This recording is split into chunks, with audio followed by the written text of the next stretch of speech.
नमस्कार, मैं हूं दीपाली राणा। आप देख रहे हैं कमोडिटी कॉल। कमोडिटी बाजार के एक्शन पर तो नजरें होंगी ही, ट्रेड्स भी लेंगे आपके लिए और साथ ही आपकी कोई क्वेरीज भी। लेकिन सबसे पहले बात करेंगे बेस मेटल्स की, जहां पर तेजी देखने को मिली है। कॉपर के दाम ऑल टाइम रिकॉर्ड पर पहुंच चुके हैं। वहीं एमसीएक्स पर दाम 905 के पार कारोबार करते हुए दिखाई दिए हैं। कॉपर के एलएमई पर भी कॉपर के दाम ऑल टाइम हाईस के करीब पहुंच गए हैं। क्या है कारण, बताने के लिए हमारे साथ है कोटक सिक्योरिटीज के सीनियर मैनेजर कायनात चैनवाला और साथ ही गंगानगर कमोडिटी के एवीपी अमित खरे। कायनात, नमस्कार, स्वागत है आपका। तो पहले तो समझना चाहेंगे क्या आउटलुक है आपका ओवरऑल बेस मेटल पैक पर इस समय? मल्टीपल फैक्टर्स रहे जिसने इस तेजी को फ्यूल किया है। ट्रम्प पॉलिसीज, ट्रेड वॉर, ये तो फैक्टर्स हैं ही जो प्ले कर रहे हैं। लेकिन इस समय जो ये एक नई तेजी ट्रिगर होते हुए दिखाई दी है, क्या क्या फैक्टर्स हैं आपके हिसाब से जो सपोर्ट करते हुए दिखाई दे रहे हैं? First of all thank you Deepali for having me on this show. ये देखिए कॉपर में तो हमने देखा है कि पिछले साल भी हमने देखा है एक रिकॉर्ड हाई टच किया था। इस बार जो रैली ट्रिगर हुई है, मेजर रीज़न ये है कि चाइनीज़ स्टिमुलस एक्सपेक्टेशंस बने हुए हैं मार्केट से। दूसरा रीज़न है कि रेट कट एक्सपेक्टेशंस भी काफ़ी हाई है कि इस साल 3 rate cuts markets are anticipating. तो ये सारे रीज़न्स की वजह से थोड़ा-सा एक पॉजिटिविटी देखने को मिल रही है। साथ ही साथ जो एलएमई से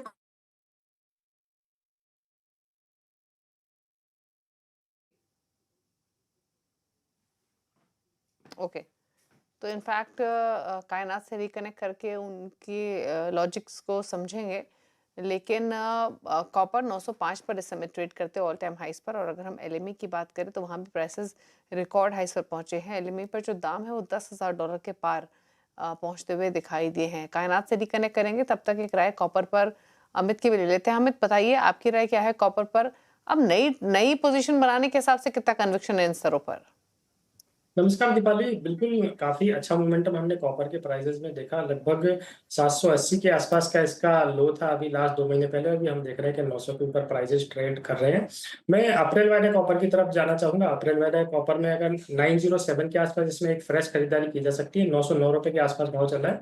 ₹907 के करीब खरीदारी करें, ₹917 का टारगेट लगाएँ, ₹902 के नीचे का स्टॉप लॉस लें।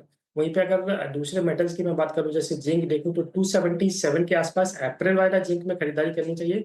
₹284 तक की टारगेट रखें और ₹274 का स्टॉप लॉस रखना चाहिए। ओवरऑल मेटल पैक में कॉपर और ज़िंक ही 2 ऐसे आइटम हैं जो अभी काफ़ी स्ट्रॉन्ग एज़ पर चार्ट दिखाई दे रहे हैं। जी, दीपाली। बिल्कुल। और इनफैक्ट अगर हम पिछले एक हफ्ते की परफॉर्मेंस देखें तो कॉपर और जिंक, कॉपर तो इनफैक्ट 12% चला है और वाईटीडी रिटर्न देखें तो 28% के आसपास रहे हैं कॉपर में। जिंक में भी हमने मोमेंटम देखा है और यहाँ अगर आप प्राइसेस देखेंगे पिछले एक हफ्ते के दौरान ही तो 5% बढ़ते हुए दिखाई दिए। और हालांकि वाईटीडी रिटर्न जिंक के भी फ्लैट है तो वैल्यू यहाँ पर काफी दिखाई दे रही है। कायनात हमारे साथ वापस भी कनेक्टेड है। कायनात, बताइए, अपनी बात प्लीज पूरी कीजिए। क्या आउटलुक है आपका बेस मेटल्स पर और क्या फैक्टर्स आप देख रही हैं प्ले होते हुए यहाँ से? ये देखिए फिलहाल तो आउटलुक पॉजिटिव ही है। ऑल्दो अभी हम इन द नियर टर्म थोड़े पुल बैक्स हमको देखने को मिल सकते हैं, बट अंडरलाइंग आउटलुक थोड़ा पॉजिटिव है बिकॉज़ आने वाले समय में जैसे हमने अभी चाइना का डेटा भी देखा है, डिफ्लेशनरी प्रेशर्स बने हुए हैं। उनके जीडीपी टारगेट जो है और फिस्कल डेफिसिट टारगेट वो भी इंडिकेट कर रहा है कि दे आर वो थोड़े बोल्ड फिस्कल मेजर्स लेने के लिए रेडी है। और काफ़ी बार हमने सुना है कि चाइनीज़ अथॉरिटीज़ ने अभी काफ़ी बार उन्होंने यही कहा है कि they are looking to boost वो अपना जो डोमेस्टिक कंजम्पशन है, डोमेस्टिक इकोनॉमी है, उसको बूस्ट करने के लिए जो स्टिमुलस मेजर्स इम्पोर्टेंट है, वो लेंगे ज़रूर। सो आने वाले समय में हमें चाइना की तरफ से वो मेजर्स देखने को मिल सकते हैं एंड स्पेशली बिकॉज़ क्योंकि यूएस और चाइना का जो ट्रेड वॉर जैसा सिचुएशन अभी बना हुआ है, टैरिफ्स को ऑफसेट करने के लिए भी उनको एक अपनी इकोनॉमी को एक बूस्ट देना पड़ेगा, जिसके कारण स्टिमुलस होप्स काफ़ी हाई है। सो उस वजह से एक आउटलुक थोड़ा पॉजिटिव है फॉर मेटल्स। उसके साथ ही रेट कट एक्सपेक्टेशंस भी बने हुए हैं। Markets are anticipating 3 rate cuts. Fed की रीसेंट मीटिंग में उन्होंने 2 रेट कट्स इंडिकेट किया है। सो ओवरऑल जो रेट कट एक्सपेक्टेशंस है, ये भी डॉलर को थोड़ा सॉफ्ट रखेंगे, जिसके कारण हमें बेस मेटल्स में सपोर्ट देखने को मिल सकता है। एंड जहाँ तक अगर मैं स्पेसिफिकली कॉपर की बात करूँ, तो हम जो टैरिफ के फियर्स में जो एलएमई टू कॉमेक्स का जो शिफ्ट देख रहे हैं, जिसकी वजह से जो एलएमई और कॉमेक्स का प्राइस गैप अभी ऑलमोस्ट $1400 पर टन के आसपास पहुँच चुका है। सो ये सारे फैक्टर्स जो है, ये कॉपर के लिए थोड़े से पॉजिटिव है और स्पेशली स्टिमुलस की अगर हम बात करें, तो वो सारे बेस मेटल्स के लिए एक पॉजिटिव इम्पैक्ट करेगा। अच्छा, कॉपर की तो आपने बात की, लेकिन कॉपर ने तो एक आउट परफॉर्मेंस दिखाई ही है। जो बेस मेटल्स चले नहीं है उन पर आपकी राय क्या है? फॉर इंस्टेंस अगर जिंक हुआ या एल्यूमिनियम हुआ, पिछले एक हफ्ते के रिटर्न्स भले ही पॉजिटिव दिखाई दें, लेकिन अगर आप वाईटीडी परफॉर्मेंस देखेंगे तो उतना तेज नहीं रहे हैं। एक कॉपर जैसे आउट परफॉर्मेंस तो नहीं दिखी है। तो यहाँ पर कुछ वैल्यू दिख रही है क्या फिलहाल? देखिए एल्यूमीनियम के केस में तो ये जो रॉ मटेरियल प्राइसेस है, एल्यूमीनियम का प्राइसेस, उसके नीचे आने के कारण हमें एक सॉफ्टनेस देखने को मिली है। बट एल्यूमीनियम भी रिलेटिव टू ज़िंक अगर मैं कंपेयर करूँ तो एल्यूमीनियम के लिए भी काफ़ी थोड़े पॉजिटिव फैक्टर्स हैं। नंबर 1 के चाइना का जो लास्ट ईयर आउटपुट था that was around 44 million tons. उनका output cap is 45 million tons. तो उनके पास जो आउटपुट एक्सपेंशन के लिए जो स्कोप है वो काफ़ी कम है। सो वो उसके कारण भी एक अगर इंडस्ट्रियल डिमांड पिकअप करता है देन डेफिनिटली एक टाइटनेस के लिए भी एक पॉजिटिव फैक्टर रहेगा बिकॉज़ मार्केट में एक टाइटनेस देखने को मिलेगी। साथ ही अगर हम एलएमई इन्वेंटरीज़ को भी देखें, तो एलएमई स्टॉक्स अगर देखें तो कैंसल वारंट्स एल्यूमीनियम के केस में इज़ अराउंड 60%। तो 60% ऑलरेडी ईयरमार्क्ड है डिलीवरी के लिए व्हिच इंडिकेट्स कि डिमांड है मार्केट में।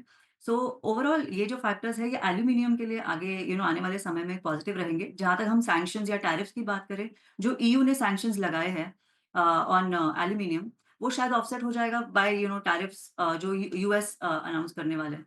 सो ओवरऑल वो जो टैरिफ का इम्पैक्ट तो ऑफसेट हो जाएगा बट जो सप्लाई कंस्ट्रेंट है और जो सप्लाई साइड पे कैप है चाइना की तरफ से एंड हमारा जो एक्सपेक्टेशन है कि इंडस्ट्रियल डिमांड आगे जाके इम्प्रूव होना चाहिए कमिंग बिकॉज़ ऑफ जो स्टिमुलस एक्सपेक्टेशन बने हुए हैं उस वजह से। सो इस कारण मुझे लगता है कि एल्यूमीनियम भी आगे आने वाले समय में ये सारे फैक्टर्स भी सपोर्टिव रहेंगे एल्यूमीनियम के लिए भी। और अगर मैं ज़िंक की बात करूँ, ज़िंक काफ़ी ज़्यादा अंडर परफ़ॉर्म किया है। In fact it is one of the worst performers in the base metal space.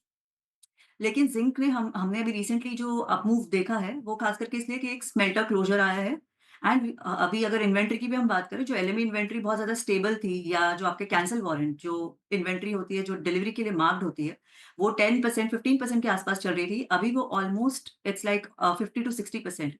तो वो तरह का एक डिमांड देखने को मिला है ज़िंक के लिए इन द रिसेंट पास्ट। सो आगे जाते हुए क्योंकि अगर हम एक्सपेक्ट कर रहे हैं कि चाइनीज़ स्टिमुलस है, तो वो स्टील की आउटलुक के लिए भी पॉज़िटिव होगा। एंड स्टील के आउटलुक के लिए जो चीज़ पॉज़िटिव है देन डेफिनिटली वो ज़िंक के लिए भी पॉज़िटिव है because zinc is widely used in galvanization of steel. So overall इसीलिए ऐसा लगता है कि जो चाइनीज़ स्टिमुलस है, वीक डॉलर है, ये सारे मेटल्स को आगे जाके एक पुश देगा, जो अंडर परफ़ॉर्म भी कर रहे हैं, वो आगे जाके एक अच्छे परफ़ॉर्मर्स बन सकते हैं। ओके, चलिए, तो ये आउटलुक रहा पूरे ही बेस मेटल्स पर, स्टील पर, जिंक, एल्यूमीनियम, कॉपर पर। कायनात ने अपने व्यूज शेयर किए। थैंक यू कायनात आने के लिए शो में और सभी अपने जो स्ट्रैटेजीज हैं, व्यूज हैं, वो बताने के लिए। इसी के साथ एक ब्रेक के लिए रुक रहे हैं। जब लौटेंगे तो स्ट्रैटेजीज तो लेंगे ही अमित से, साथ ही साथ आपकी क्विक क्वेरीज को भी करेंगे शामिल। जल्द वापस आते हैं।